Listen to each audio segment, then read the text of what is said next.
Want to know why? Ask how. Howard the Humongous. One of the world's most fabled neighborhoods for the rich and famous is Beverly Hills, the home of Taylor Swift, Jennifer Aniston, Adele, Jack Nicholson, and Eddie Murphy. And in Beverly Hills is one of the most luxurious and expensive shopping areas you have ever seen, Rodeo Drive. But is the allure of Rodeo Drive about to end? The New York Post made a claim Tuesday, September 5th, that Beverly Hills is becoming a ghost town. The reason? High-end retail stores, says the Post, are bailing out because of a spate of high-end smash-and-grab gang robberies. The Post reports that more than a dozen Beverly Hills retailers and restaurants completely shuttered, leaving their empty storefronts as shells. Says the Post, businesses that have closed include Barney's, Escada, Chanel, Rite Aid, Barnes & Noble, Nike Town, Chipotle, and Starbucks. All were driven out of Beverly Hills, says the Post, by smash and grab gang robberies. Robberies that have made shoppers feel unsafe and that have driven spenders away. Is the Post right? Have these businesses closed because of smash and grab robberies? You know what high-end smash and grab robberies are. You've seen them on TV ever since 2021 when they became a plague. They're also known as flash mob robberies, or, in the words preferred by the police, flash robs. And what are flash robs?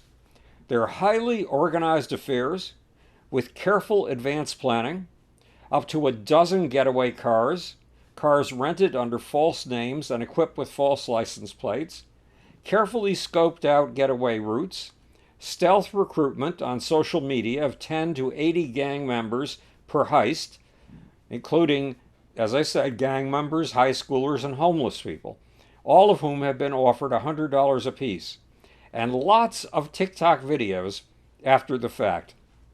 Then there's the dress code: black clothes, black hoodies, black masks, and black gloves, with coordination so exquisite that the mob can hit a store and get out in 2 to 4 minutes.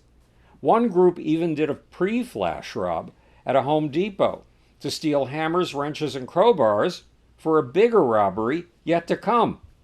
The organizers sell the loot to fences, who in turn sell the stolen goods on street stalls, pop-up stores, and online.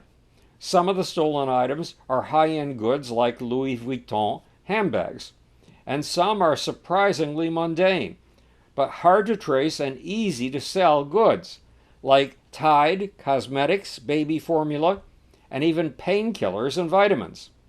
The flash rob business is bigger than you might suspect.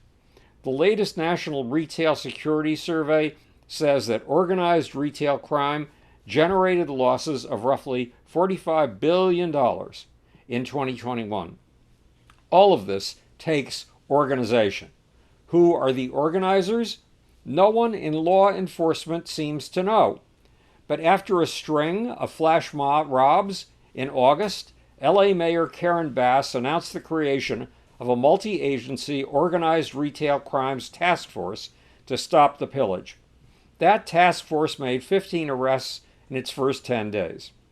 At least one California politician, Orange County District Attorney Todd Spitzer, claims that the string of robberies has been caused by liberal Democrats, whose policies, he says, are inept and lax.